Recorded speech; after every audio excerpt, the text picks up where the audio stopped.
bien? On se retrouve aujourd'hui pour une nouvelle vidéo. Donc vous l'avez vu dans le titre, c'est une vidéo qui va parler de la confiance en soi. Avant de commencer la vidéo, je vous laisse lâcher un like, laisser un commentaire, abonnez-vous à ma chaîne et à vous abonner à mon compte Instagram pour suivre toutes mes actualités. Donc, du coup, je vous fais cette vidéo parce que j'ai pas du tout confiance en moi. C'est quelque chose que, si vous êtes dans mon entourage, c'est très connu. Je ferai une autre vidéo dessus, mais j'ai eu pas mal de critiques à l'école, au collège, etc. sur pas mal de choses. Et au final, ça fait qu'aujourd'hui, à 24 ans, j'ai pas vraiment confiance en moi. Surtout que, en plus, j'ai perdu du poids, machin, enfin bref. Donc du coup, c'est très compliqué de retrouver la confiance en soi. Ça arrive avec la perte de poids, mais voilà, en tout cas je voulais juste faire cette vidéo pour m'exprimer là-dessus et en fait me faire une espèce de mini thérapie. Donc ça va m'aider à moi, je pense, et ça peut vous aider à vous. Du coup, pendant cette vidéo, je vais vous donner 10 petits trucs à appliquer à vous pour avoir un peu plus confiance en soi et pour l'appliquer au quotidien. C'est important et je pense me l'appliquer à moi aussi. Donc c'est parti. Le premier conseil que je vous donne, c'est ne surtout pas tourner le regard. C'est-à-dire que faut toujours capter le regard de son interlocuteur, à savoir que le langage non verbal est aussi important que ce qui sort de notre bouche. Donc faites attention, mais faut pas dévisager non plus. Il faut transformer, pour le deuxième conseil, vos peurs en force. C'est très important. Vous paniquez quand il y a une situation nouvelle, vous dites que ouais, le nouveau ça vous fait peur, etc. Voilà. Et justement, il faut pas cogiter et il faut en profiter pour poser des questions, s'intéresser et sourire. Sourire. Du coup, aborder une nouvelle personne vous fait peur, c'est le troisième conseil. Ça arrive à tout le monde, c'est-à-dire que dès qu'on rencontre du nouveau, on a un petit peu peur de la réaction de l'autre, de comment il va réagir, on ne la connaît pas. Mais au contraire, forcez le contact, allez-y. Parler à la personne. De toute façon, on risque de passer à côté de superbes personnes en se renfermant sur nos acquis. Donc n'hésitez pas à forcer le contact. Quatrième conseil, il faut vous jeter à l'eau. Pas à aller voir de nouveaux milieux, découvrir de nouvelles personnes, de nouveaux milieux. Ça va vous créer de nouvelles expériences. Vous allez adorer et surtout petit à petit, ça va vous apprendre à être beaucoup plus à l'aise avec les autres et en public. Surtout, cinquième conseil, il ne faut pas imiter une personne. Prendre un modèle sur quelqu'un, c'est très bien. On peut s'identifier à quelqu'un, il n'y a pas de souci, mais gardez votre personnalité. Chaque personnalité est unique et mérite d'être connue. Donc surtout, gardez votre propre vous-même, votre personnalité, en vous inspirant peut-être de certaines personnes qui vous inspirent vous-même. Mais surtout, gardez votre personnalité, vous méritez d'être connu. Numéro 6, vous êtes le meilleur.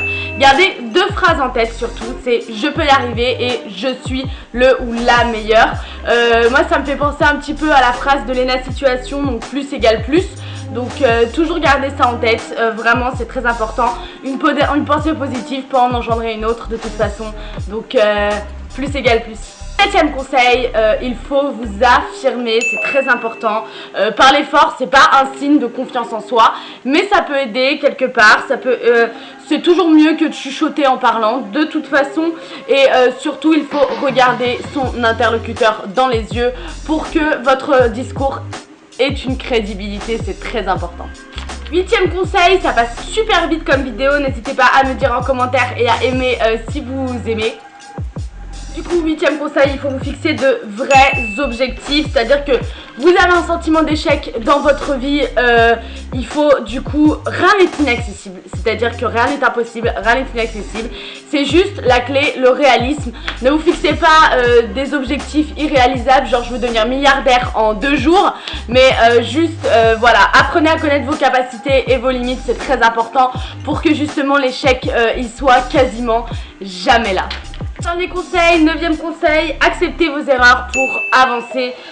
Il faut éviter, donc pour éviter les échecs justement, il faut savoir reconnaître ses erreurs, c'est très important. Remettez-vous en question au niveau pro ou niveau perso, ça vous aidera à vous améliorer, c'est très important. Surtout reconnaître ses erreurs, c'est primordial pour la confiance en soi parce que du coup ça vous apprend à vous connaître vous, à vous remettre en question et c'est hyper important pour avoir un brain qui fonctionne. Surtout, 10e et dernier conseil, il faut faire du sport. Vraiment faites du sport. Si vous n'en faites jamais, commencez au niveau débutant, ne faites pas les choses trop vite, mais du coup votre performance elle va s'améliorer de plus en plus si vous êtes assidu et régulier dans votre démarche, et vous serez super satisfait après une bonne séance. Vous direz ouh, j'ai fait 2 minutes de plus, ouh, j'ai fait 4 minutes de plus. Et franchement, ça va vous satisfaire, un truc de malade. Et surtout, le sport, ça permet de se libérer de toute émotion. Ça permet de se libérer de toute angoisse. Et en fait, ça dégage de l'endorphine de faire du sport après une bonne séance de sport. Donc, vous vous sentez super à l'aise dans votre corps et dans votre tête. Pour mes 10 petits conseils à appliquer au quotidien pour la confiance en soi, c'est important de les écouter, d'agir avec, de faire en sorte que ça peut fonctionner pour vous, parce que de toute façon c'est des conseils génériques qui s'appliquent à tout le monde, c'est pas quelque chose de personnalisé, tout le monde peut les utiliser. Et vraiment je sais que la confiance en soi c'est quelque chose de très compliqué à avoir. Il y a des personnes qui ont 50 ans, 40 ans, qui n'ont pas vraiment confiance en elles. Une collègue de travail qui a 52, 53 ans et qui n'a pas vraiment confiance en elle, même si elle fait en sorte qu'elle s'affirme beaucoup au niveau du style, mais par contre on sent qu'elle n'a pas confiance en elle, qu'elle ne se connaît pas vraiment, donc c'est un peu dommage. J'ai beaucoup de discussions avec elle, très profondes, très philosophiques, mais en tout cas la conclusion c'est qu'elle n'a pas vraiment confiance en elle, donc à son âge je dirais que c'est un peu dommage. Donc plus tôt on travaille sur ça, et mieux ça sera pour la vie future, pour vous construire vous, votre avenir et votre vie tout simplement. En tout cas, si vous voulez savoir me concernant, j'ai un petit peu repris confiance en moi depuis que j'ai perdu pas mal de poids. C'est vrai que même au niveau sentimental ça fait plaisir, on se met bien. Mais en gros, ouais, la confiance en soi, c'est pour moi personnellement, c'est quelque chose de très compliqué, parce que du coup, je suis une fille qui est très grande. Je suis une fille qui est quand même, quand vous me connaissez, je ne passe pas inaperçue au niveau vestimentaire, au niveau de la parole, parce que je parle fort. Voilà, donc c'est peut-être pour cacher un petit peu, j'ai beaucoup de carapace. Donc c'est peut-être un petit peu pour cacher mon manque de confiance en moi, tout simplement. Je le sais, je fais des travaux sur moi et tout, il n'y a pas de souci. Depuis quelques années déjà, je me suis bien calmée à ce niveau-là. Je suis plus en mode je crie tout le temps, voilà, j'expose voilà, mon caractère, etc. aux yeux de tous. Donc je me suis vachement calmée, parce que du coup 24 ans, je pense que c'est bien au niveau maturité pour tenter d'évoluer un petit peu, mais il faut toujours travailler dessus.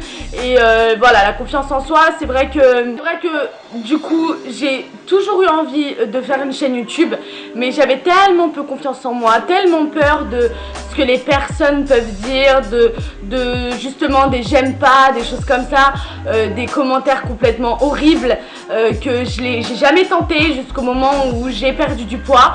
Et je me suis mieux sentie dans mon corps, hein. Je sais pas si vous regardez ma première vidéo de la présentation de la chaîne, vous verrez que j'ai un visage beaucoup plus rond que maintenant, mais du coup j'étais déjà mieux. Et je me suis dit bah écoute Ambre, il faut t'affirmer, il faut commencer à faire ce que tu as envie de faire, peu importe ce que les gens disent, peu importe ce que les gens font. Et comme dirait Enora Malagré, les haters, je ne vous lis pas. Je ne vous lis pas. Je vois, hein, depuis que j'ai commencé des vidéos YouTube, c'est vrai que j'avais pas la ring light, etc. Je savais pas trop comment faire au niveau des réglages pour faire en plein écran.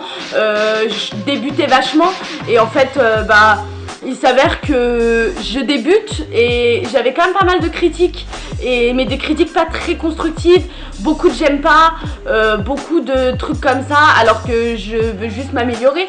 Mais en fait on passe vite au-dessus, moi je fais ce que j'aime. Si vous regardez cette vidéo, c'est qu'au final vous avez cliqué, ça vous a donné envie. Donc franchement il faut pas se prendre la tête avec je dois faire ça, tout doit être carré, chronométré, etc. machin. Il faut juste se laisser vivre. Je pense que si vous avez envie de faire quelque chose, il faut le faire, confiance ou pas. De toute façon, comme je le dis si bien, Beyoncé ou Lady Gaga, il y a des haters, donc il y a des gens qui aiment et des gens qui n'aiment pas. Donc quitte à avoir des gens qui aiment ou qui n'aiment pas, autant faire exactement ce que l'on veut, où on veut et quand on veut. Je pense pensez que c'est naze de faire des facecam, de s'exprimer, etc. Et ben je vous en prie, je ne suis pas la seule sur la YouTube sphère et j'adore ce que je fais. Donc je n'arrêterai absolument pas de sitôt. Ça c'est très important, ne jamais abandonner. Peu importe les critiques, peu importe ce qu'on vous dit, n'abandonnez pas ce que vous aimez faire, n'abandonnez jamais. À ma prochaine vidéo, je vais vous spoiler si vous êtes resté jusque là. Dites-le moi en commentaire si vous êtes resté jusqu'à ce stade de la vidéo. Mais du coup, demain, je reçois le calendrier de l'Avent clinique et je vous tourne la vidéo demain, donc on est lundi aujourd'hui, donc je vous tourne la vidéo demain mardi du calendrier de l'Avent. Je vous la posterai ce week-end, donc je pense, et cette vidéo là vous la verrez certainement dans la semaine, mais en tout cas voilà. Et j'ai un deuxième calendrier de l'Avent à vous ouvrir dans la même vidéo, je vais vous le montrer. Moi si en commentaire vous êtes resté jusque là, mais du coup je vous ouvre avec le calendrier de l'Avent clinique, je vous ouvre le calendrier de l'Avent Nux, voilà. Donc je vais vous ouvrir ces deux calendriers là. Demain je vais vous la tourner cette vidéo. Donc restez bien connectés. J'espère que vous êtes contents parce que j'ai vu que les vidéos calendrier ça marchait super bien. Et j'avoue que Nux et Clinique c'est mes marques, j'adore ces marques. Donc voilà, petit spoil de la vidéo qui arrive prochainement. Donc ça sera la prochaine vidéo si vous voyez celle-ci. Et surtout si vous êtes quelqu'un qui me fait, si vous êtes un abonné qui me suit jusqu'à ce moment-là de la vidéo, dites-le moi en commentaire que vous savez que je vais vous ouvrir les calendriers de l'Avent Clinique et Nux demain sur cette chaîne. Restez connectés surtout. En tout cas, cette vidéo est terminée. Merci de l'avoir suivie. N'oubliez pas de lâcher un like et un commentaire. Abonnez-vous à ma chaîne, à me suivre sur mon compte Instagram. On se retrouve très bientôt pour une nouvelle vidéo.